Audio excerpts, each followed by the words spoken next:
When the choice seems to be to tear down the church, or build a wall around it, we aim to walk the narrow road of nuance through the wilderness between the warring factions, and try to figure out what it means to love God and people well.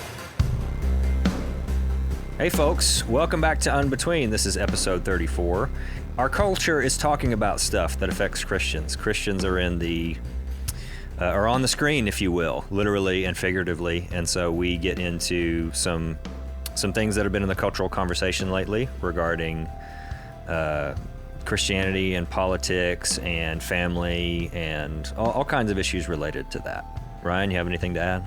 No, that's great. I do think one thing just to be aware of as you listen is that we never think we have it figured out. You know, we're trying to have conversations and talk about things that are important or worth talking about, but much of this is us trying to figure it out too, and I think you will hear that as you listen. A good way to think about it is that we're sitting in a corner of a coffee shop and we've just sat down. Come sit down at the table with us and we're going to try and figure some stuff out.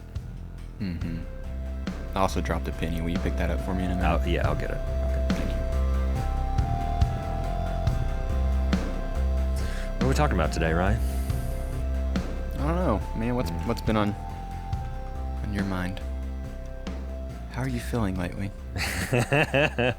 Pretty good, actually. Yeah. There's craziness going on, but like in our circle, there's things to make sense of. But yeah, overall good over here.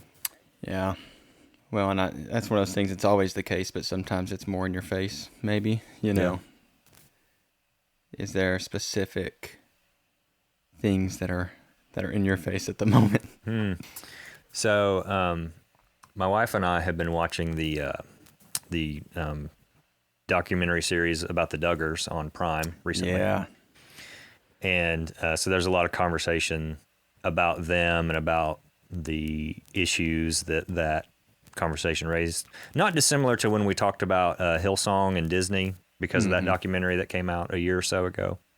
There's just there's a cultural conversation that touches on faith and Christians and Christendom, if I can put it that way, and how that intersects with culture and politics and all that. And we had a conversation. Well, the last one we had was about bearing with one another in love when we don't agree, specifically when it comes to kind of our civil or public expressions of our faith and how we can disagree successfully, and where are we putting our hope? Are we putting it in these institutions that we're trying to take over for God or what have you? And it's interesting. There's a lot of different directions that one could go talking about this documentary series and the questions that it raises. Because I grew up, my folks were nowhere near as conservative as that, if you're familiar with the Duggars at all. I mean, they were more conservative when we were younger than they are now, and have some perspective on that. And not even just more conservative, but more strict, I guess I would say. There were more rules. There were more no's is another way to put it. And that's not even all that charitable way to put it, I guess. There was more concern.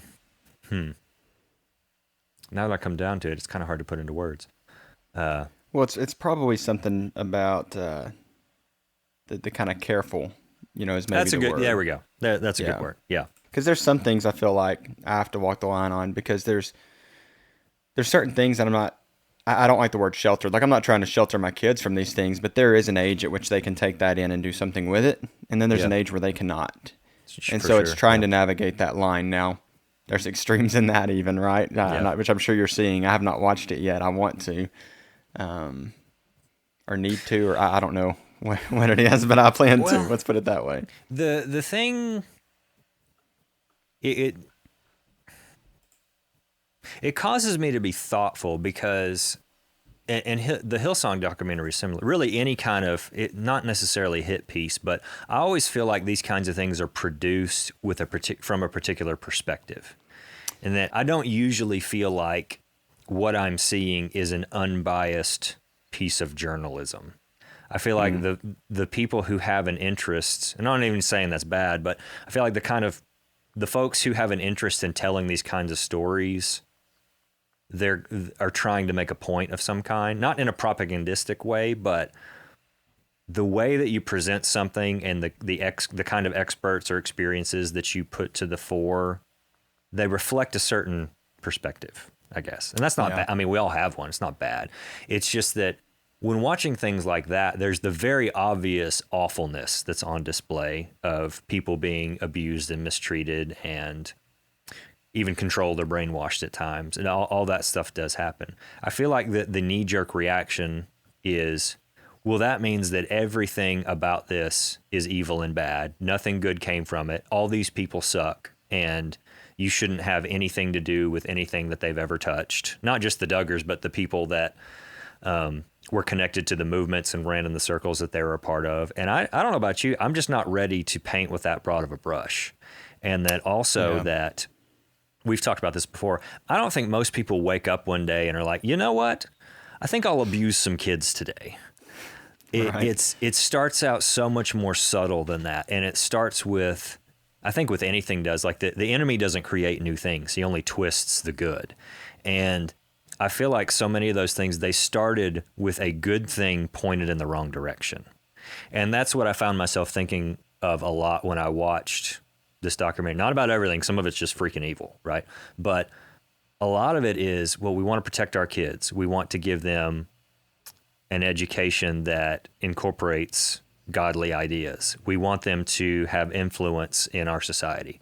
None of those things are bad, but when they become the thing that you chase, or this really narrow expression of it is the thing that you chase, and that's the form of godliness that you use to measure everything else. It just seems like that's when things start going off the rails. And I know that you and I both, we live in the South, and we grew up in varying degrees of kind of conservative or strict or careful religious environments, or at least we were around that. I don't feel like my own parents were anywhere near as strict or careful as some other folks that I was around, but I saw enough of it to be able to comment on it, I think.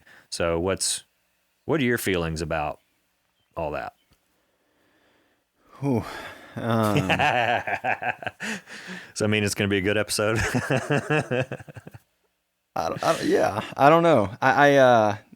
It's tough because I've told a couple people lately, and I may have said it on here, and it's probably one of those things I shouldn't say, but I think I understand why people start cults in some cases, or these communes or whatever. Like, you look at the world around you and it's crazy, and you're like, what? I feel responsible for my family or these people, and I want to protect them. Mm-hmm. And there's very clearly, documented cases of that being the start of some of these, where their intentions were good, and some of them were even followers of Christ.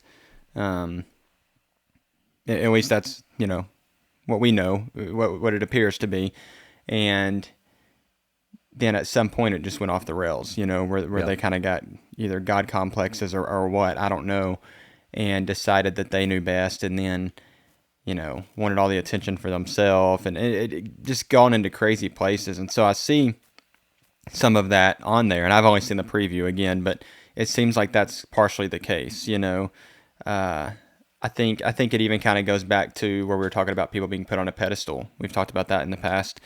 There's churches that end up looking similar to this. Yeah, for sure. I mean, and I guess that's part of it, right? There's this whole church or group that they were a part of that kind of indoctrinated them to be a certain way, and there's a point where it's like, well, you're not trying to be more like Christ. You're trying to be like whatever this is. Mm-hmm. But you have people telling you that that's what it means to be like Christ. Sure. Yeah. So we've talked about this in the kind of political discussions that we've had, that there is a narrative in American culture anyway that if you are not politically engaged on this side or that, then you're not a real Christian. I've heard and read people say that. Like, I don't see how you can vote for blah, blah, blah and be a Christian. I don't see how you can be a this and be a Christian. I don't see how you can, whatever it is exactly. And so when we conflate our earthly allegiances with our heavenly allegiance, that's when we start to run into these kind of problems. And I think that's when the enemy, because that's who we're talking about. This isn't just flesh and blood stuff.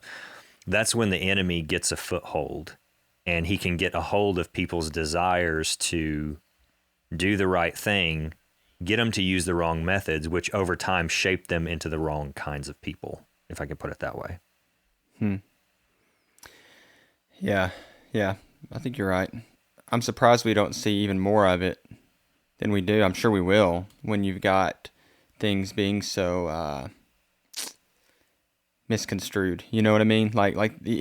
Even now, just the whole mindset of like, well, you that's my truth. You have your own truth, and it's Yeah. like, well, that's not true at all, then, right? Yeah. And so I think you're gonna have. I think we'll see even more of it, But I was listening to. You've listened to the Rise and Fall of Mars Hill, haven't you? No. It's interesting. We started listening to it a long time ago, and it's just kind of hit or miss when we can. 'Cause it's not something we really want to listen to with the kids in the car. Yep. But we finished it the other day, and they brought up in one of the episodes a quote from The Dark Knight when Alfred's talking. I think it's Dark Knight Rises, maybe. But one of them where Alfred says maybe it's time we all stop trying to outsmart the truth and let it have its day. And it's like, I feel like at some point this is going to get worse and worse and worse, and then finally it's going to break, and it's going to be like, well, sure, this is where we're at, because look at what we've made the thing for so long. Yeah. That's clearly not been it. There's a lot there. In the narratives in the Old Testament, they get a lot of flack for, God being grumpy or angry or zapping people or whatever. And you have instances where that happens, but and this is serious. 8 out of 10 times or more, God's primary method of discipline is not to zap people or smack them or whatever. It's to remove his good hand from them. And that if you understand that one of the primary themes of the Old Testament in particular is God bringing order out of chaos, then the kinds of disciplines that he allows to happen to his children are just that. There are all these Deuteronomy. The end of Deuteronomy is good for this. Moses lays out and says, okay, let me lay out all these blessings in front of you. If you do this, then your land will be fruitful and you won't bear children doomed to misfortune and all these things. But then he says, but if you don't follow the way of life, all this bad stuff's going to happen. And the stuff in the good column is all about God shielding and God being able to bless what they have going on with good things. And the stuff that is in the cons column is all the removal of the order, the removal of the protection, the removal of the kind of the life-giving force, if you will. Yeah. And so, like, the idea of letting the truth have its day, if we're looking at our own society, and this has been true for a long time. If we're honest, which I don't know how honest we want to be about this, but this has been, honestly, I feel like this started when some of our founding documents were written. It is for many years bothered me that the idea that the pursuit of our own happiness is a God-given right is written into a founding document of our country. That's not good. And then at the end, we hold these truths to be. That's right. And furthermore, I'm going to do my best to be charitable about this, because what do I know about anything? But that phrase, we hold these truths to be self-evident, that God created humans with certain inalienable rights, life, liberty, and the pursuit of happiness. Your life is not your own. You were bought with a price. You have a debt that somebody else paid. Liberty. Yeah, because that kind of negates the whole die to yourself thing, doesn't it? It does, yes. Liberty is similar. If you are a child of God, you're set free from the law of sin and death, so that you can be the kind of person that he wants you to be, so that you can live in life. That doesn't mean you get to do whatever you want. The pursuit of happiness, he who seeks his own life shall lose it, but he who lays it down shall save it. And so, there's a conversation going on, and you hear it from the right a lot, that we just got to get back to whatever it is. And conversely, from the left, it's like, well, we got to get past all that and get on to the utopia kind of thing. But to my view, the slide has been going on ever since the beginning, to be quite honest. There's ebb and flow to it. There have been moments in our culture and our nation's history that have been good, and I think does reflect the kind of people that God wants us to be. And there have been a lot of moments that don't. And it's not ever been just totally one or the other, I don't think. And I think the thing is that, like, the reality of it is that we just go further and further into chaos. and there's ebb and flow to it, and who knows if it's a linear, timeline or whatever.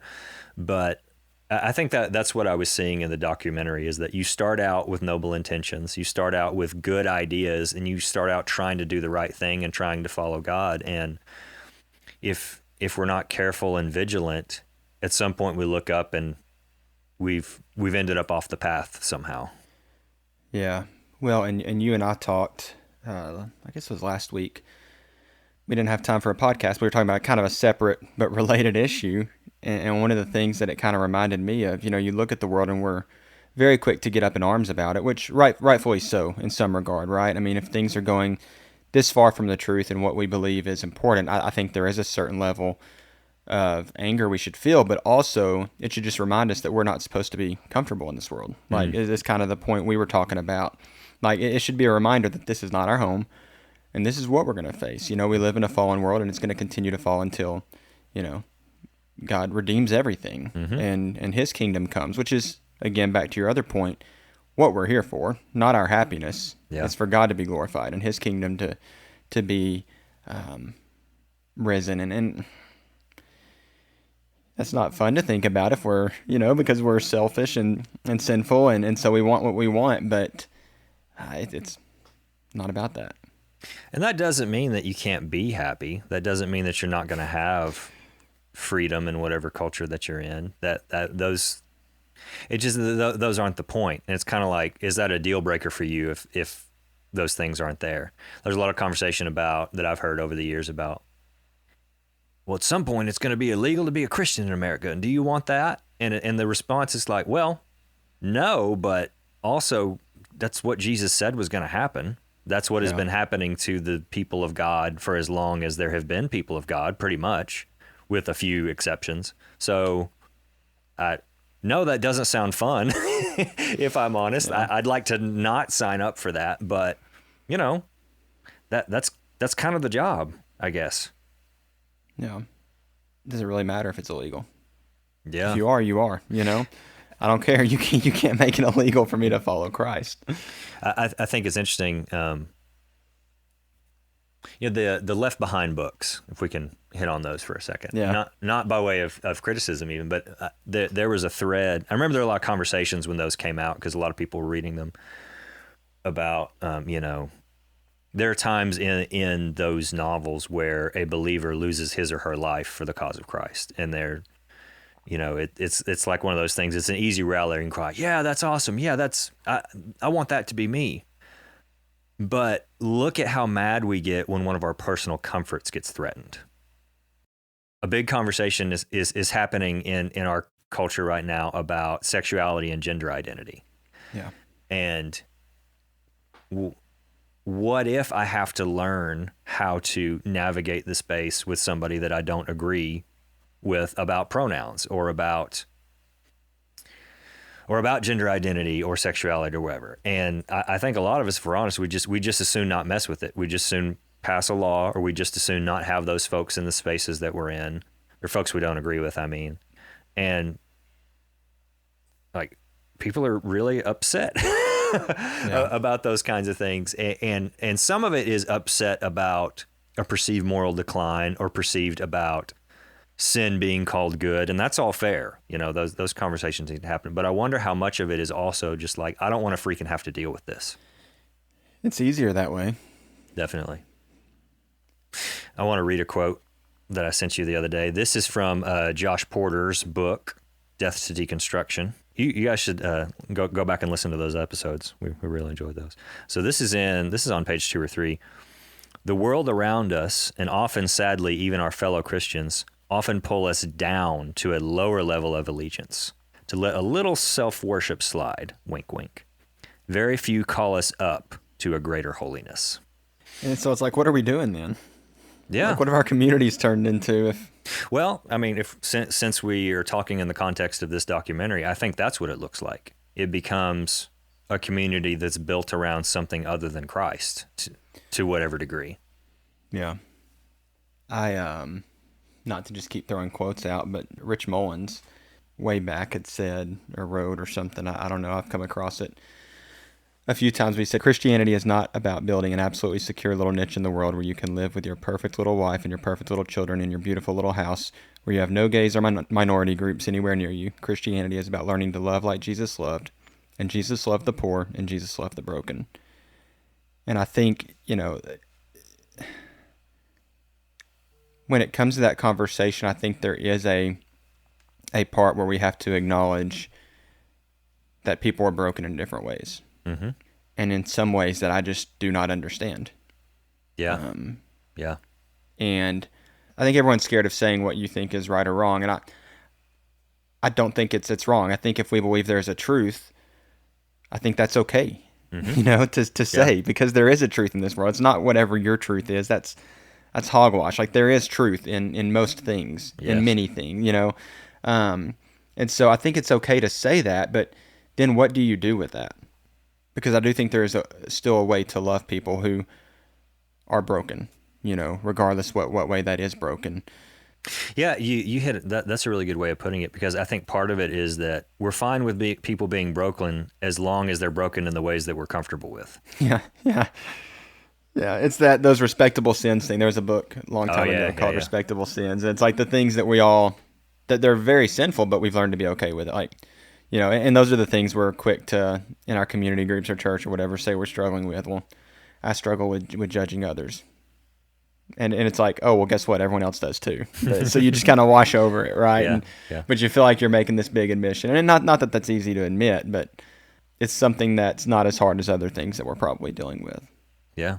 And so, I mean, that just goes to show it's easy when everyone's dealing with it, or everyone in your group. But I don't know, and especially when you're in groups where you all may see that thing the same way.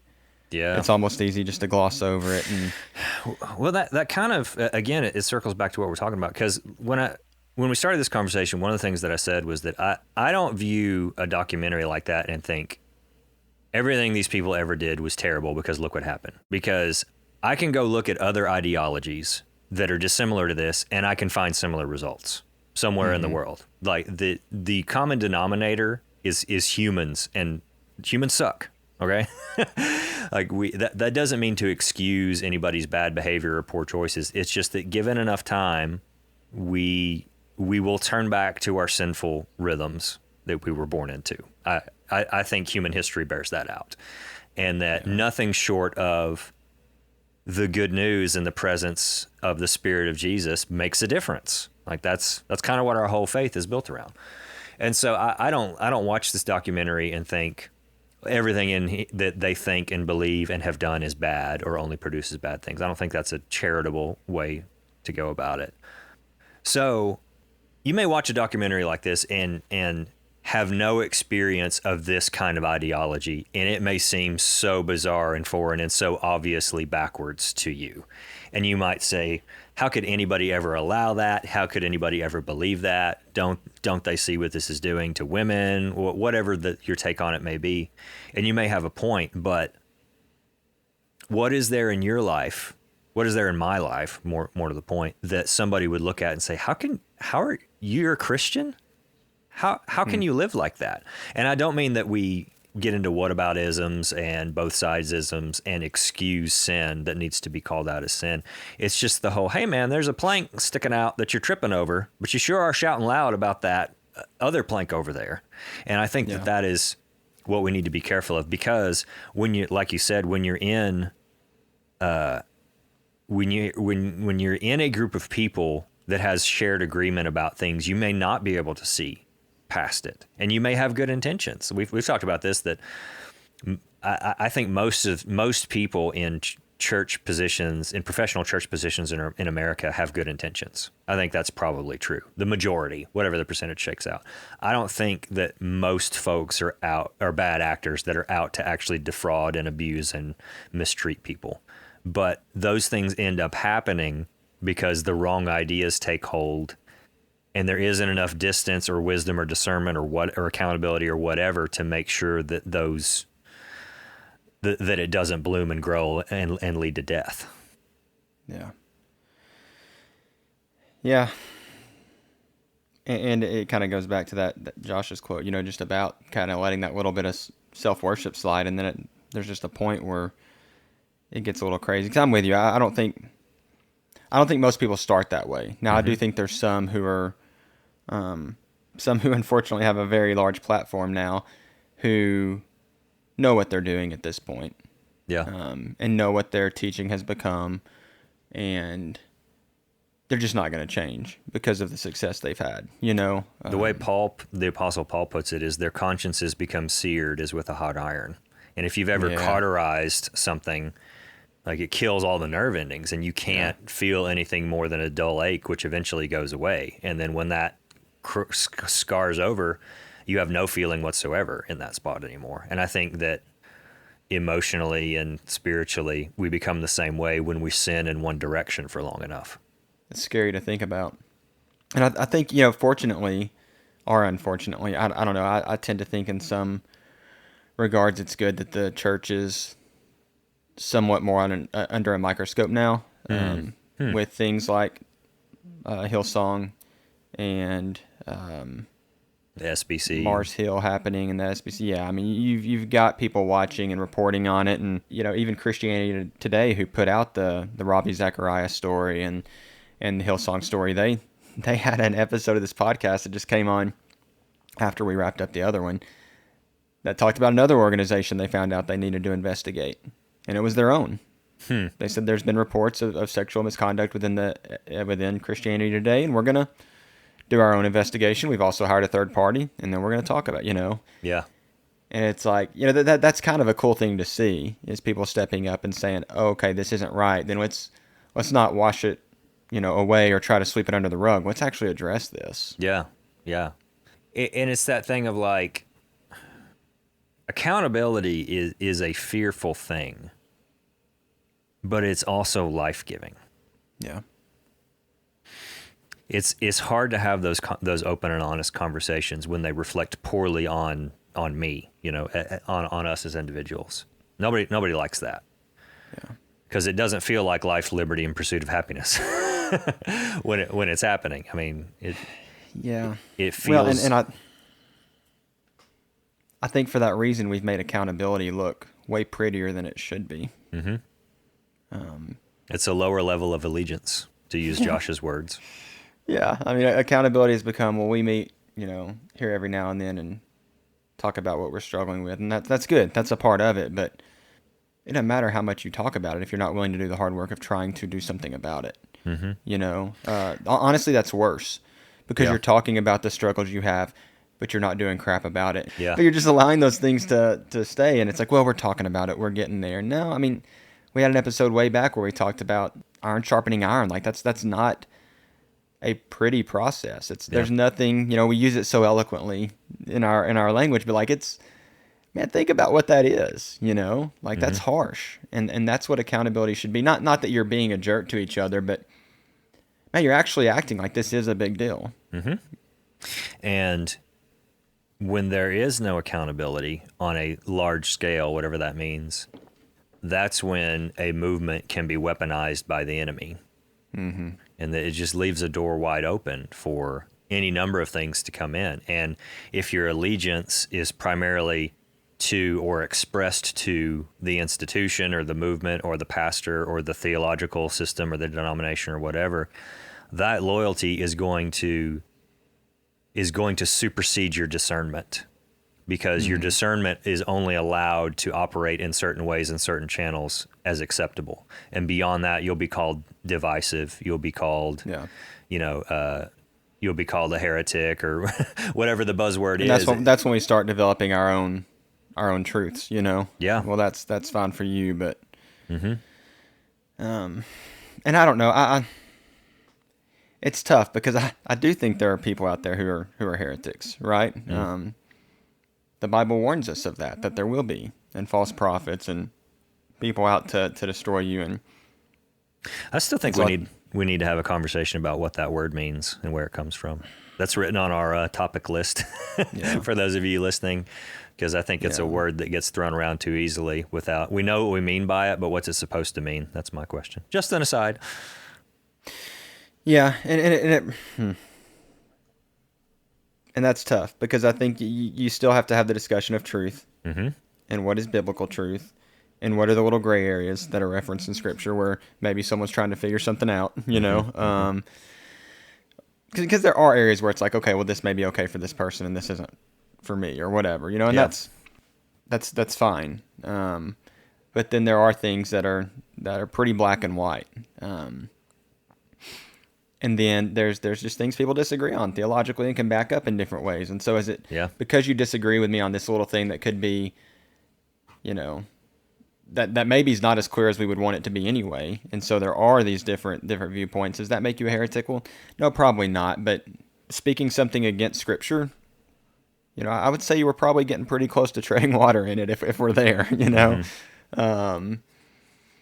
I think about like the heretic in our heads is one of the ways I've articulated it to myself, or the heretic in all of us, if you like, is that 5 years ago, I believed things that were not true, or 10 years ago or whatever. And God in his grace has allowed me, hopefully, to mature and to learn and to grow into a fuller understanding of who he is and how he works. But I mean, there are things that I remember myself saying to people that now I'm like, ooh. So even some things of like the character of God and how he works and how the Bible works and what's expected. And some of those things have changed as I've matured and I've learned. So does that mean I was a heretic then? Yeah, it does. And so how are we distinguishing between the need for additional maturity and understanding and like, mate, you're just flat up out of the club? Yeah, well, you used a good word there, mature. And you got to look at it in light of that. And sanctification is a process, right? Mm-hmm. Like, yeah, that's a whole other episode. It is one of those things. Yeah, I know we can't do it justice with this one, especially, you know, with the time we've got. But it is one of those things where I think you've got to look at intent, and then there's also got to be a thing like with maturity. It's funny because there's so many things. It's like, well, I'm with you. Like, there's things I said and did, and I meant well, but man, I just didn't know. And quite frankly, there were times and are times in my life where I'm just not in the Word enough to probably be able to confidently say what I say. You know, and when it's and that's a tough realization where it's like, well, crap. Then maybe, you know, if I'm just ignoring what's there, that's clearly been given to us. That's an issue as well. It is. It's one thing to plead the fifth and be like, well, I didn't know. Now I know. Okay, and then once you know, well, that's a whole other story. But if there's stuff there and you're just not spending time in the Word, well, that says a whole lot. And I think it relates to where this conversation started because some of the stuff in this documentary is just like, there is no universe in which this is okay. Like, Yeah. you know, it just isn't. And then there are other things where it's like, well, if the only parts of the Bible you go near or the only parts that are taught to you by your faith community are these, I could see how you would think that. I think community keeps coming up, and I think that is such a big part of it. You know, what are you really looking for in community? And if it's looking for things to be how you want them and to be insulated from the rest of the world, you're going to end up with shiny, happy people. Is that what it's called? Yeah. With situations like that. Yeah. That's not what we're here for. And again, it's tough for me because every fiber in my body wants to protect my kids and to keep them away from things that I know are harmful. Yeah. I can't do it. I'm not going to be able to. I can try. I can do it for a little while. But guess what? There's a point when my kids are going to be 18. And because I don't want my kids living in my basement, right? Like, that's not my goal.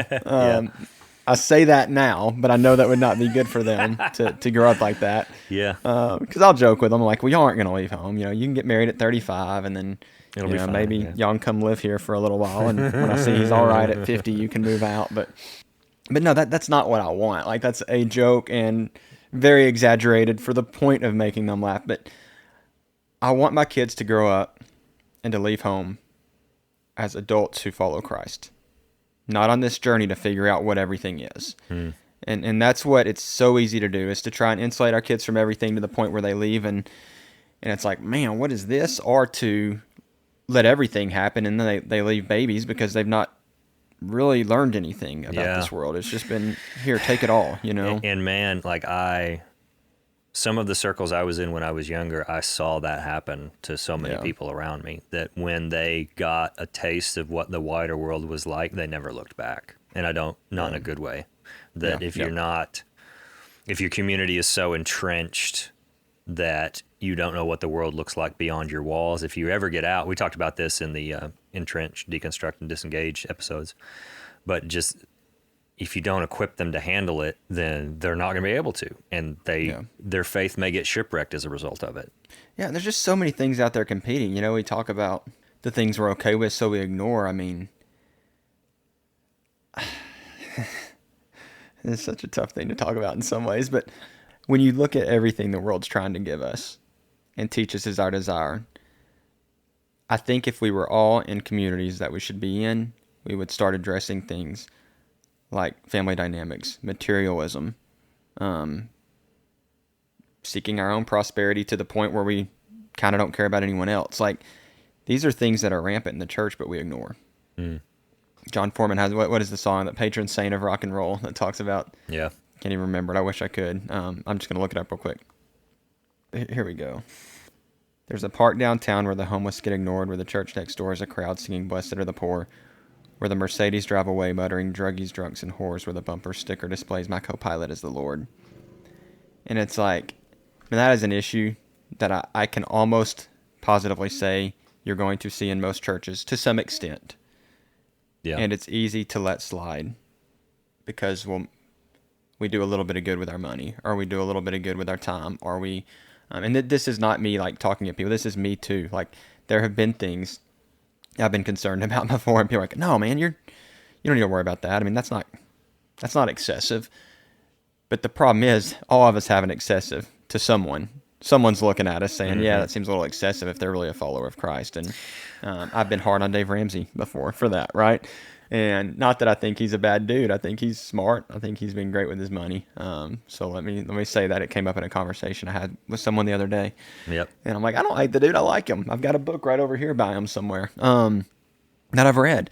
But I think that we are so otherly focused than on our Savior that sometimes the community we're in is not trying to pull us to that, because we all want that to some extent. And so we're always looking to identify through something other than Christ. Yeah. And we love nothing better than to identify with something that looks kind of like him but isn't him. Yeah. Because he doesn't let you off the hook in that way. You know, he says things like, take up your cross and follow me and die to yourself and all this unfun stuff. And, you know, can I have like 50% of that and then the rest other things that are more enjoyable for me?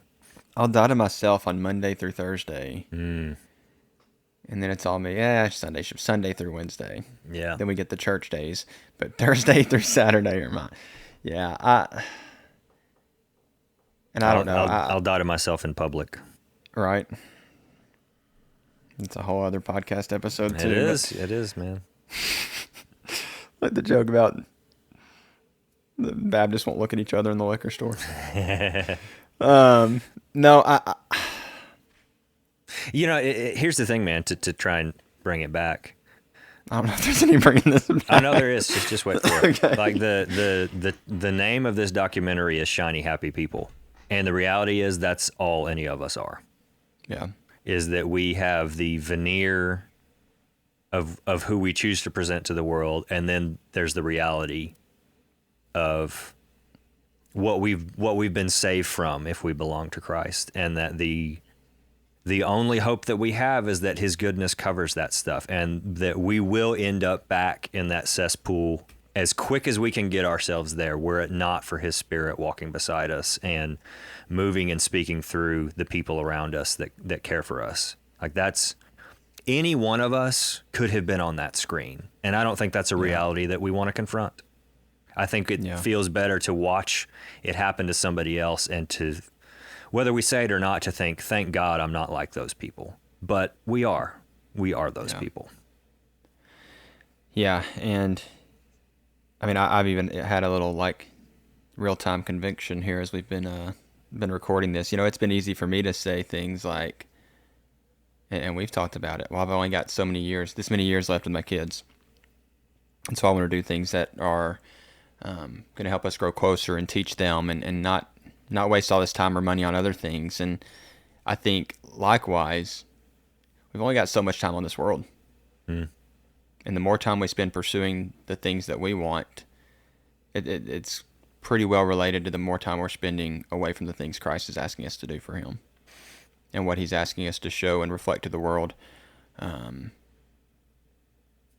do that if you're seeking your own fulfillment, if you're seeking it elsewhere outside of Christ, right? I mean, that's where we're supposed to seek happiness, and that's why you've got so many people who are making millions and have all the things everyone else wants, but if you sit down and talk with them, they're probably not the happiest of people. Because it's just like, well, if I can do this and X, Y, Z, and so they work their fingers to the bone, losing time with their kids to gain what, I don't know. Something to think about. There's a line in a Lacey Sturm song. There's too many S's.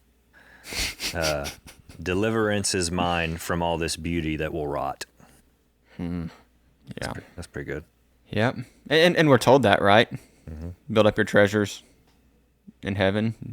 All this other stuff's going to go away. It's going to be destroyed. Oh, you don't think he really means that, do you?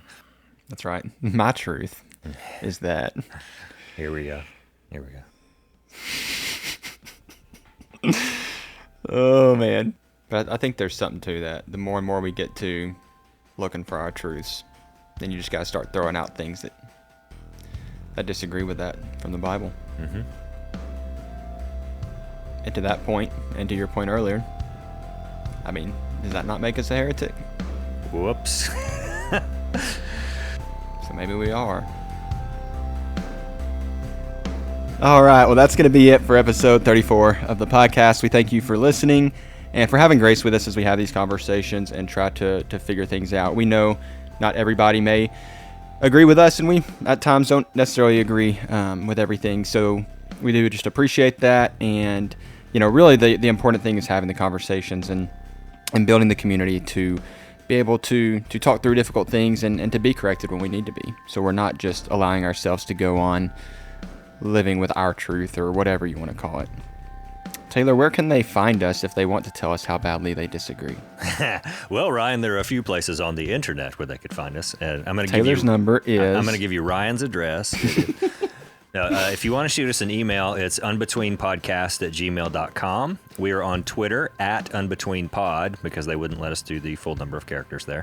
And then we're on Instagram and Facebook @unbetweenpodcast. And we would really love to hear from you. And if there's a guest or a topic that you'd like us to hit on, then please let us know. We'll be happy to consider it. And that's it. Consider? Are you going to say no? Yeah, I am. But go on and send it anyway so he can get the joy of saying no. Well, you can hold me accountable when I say no. Deal. Thanks, y'all. See you next time. Oh, I forgot to hit record. What is the matter with you?